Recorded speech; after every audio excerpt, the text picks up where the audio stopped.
Duleep ట్రోఫీకి star ప్లేయర్లు రోహిత్ శర్మ, విరాట్ కోహ్లీ, జస్ప్రీత్ బుమ్రా దూరమవడంపై భారత మాజీ క్రికెటర్, ప్రముఖ వ్యాఖ్యాత సంజయ్ మంజ్రేకర్ అసంతృప్తి వ్యక్తం చేశాడు. సెప్టెంబర్ 5 నుంచి మొదలు కానున్న ఈ ప్రతిష్టాత్మక దేశవాళీ క్రికెట్కు రోహిత్, కోహ్లీతో పాటు బుమ్రాకు బీసీసీఐ విశ్రాంతినిచ్చిన విషయం తెలిసిందే. అయితే గత కొన్నాళ్లుగా ఈ స్టార్ ఆటగాళ్లకు ఎంతో విశ్రాంతి లభించిందని, దులీప్ ఆడాలని మంజ్రేకర్ పేర్కొన్నాడు. సెప్టెంబర్ 19 నుంచి భారత స్వదేశంలో బంగ్లాదేశ్తో 2 టెస్టుల సిరీస్ ఆడనుంది.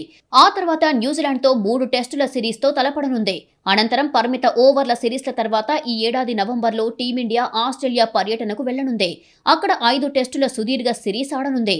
వరుసగా టెస్టు సిరీస్లు ఉండటంతో ఈ స్టార్ ఆటగాళ్లకు పనిభారం దృష్ట్యా బీసీసీఐ విశ్రాంతినిచ్చింది.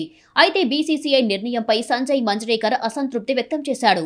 గతంలో వాళ్లు ఆడిన అంతర్జాతీయ మ్యాచ్ గణాంకాలను వివరిస్తూ ఎంతో విశ్రాంతి లభించిందని చెప్పాడు. దులీప్ ట్రోఫీ ఆడాలని ట్వీట్ చేశాడు. గత 5 ఏళ్లలో టీమిండియా 249 అంతర్జాతీయ మ్యాచ్లు ఆడింది. వాటిలో రోహిత్ శర్మ 59% మ్యాచ్లే ఆడాడు. విరాట్ కోహ్లీ 61% మ్యాచ్లు ఆడాడు. ఇక బుమ్రా 34% మ్యాచ్లు ఆడాడు. వాళ్లకు ఎంతో విశ్రాంతి లభించింది కాబట్టి దులీప్ ట్రోఫీకి వాళ్లు ఎంపికై ఉండాల్సింది అని సంజయ్ మంజ్రేకర్ ట్వీట్ చేశాడు. కాగా వచ్చే ఏడాది ఆగస్టులోపు భారత 15 టెస్టులు ఆడనుంది. దాంతోపాటు వరల్డ్ టెస్ట్ ఛాంపియన్షిప్ ఫైనల్ జరగనుంది.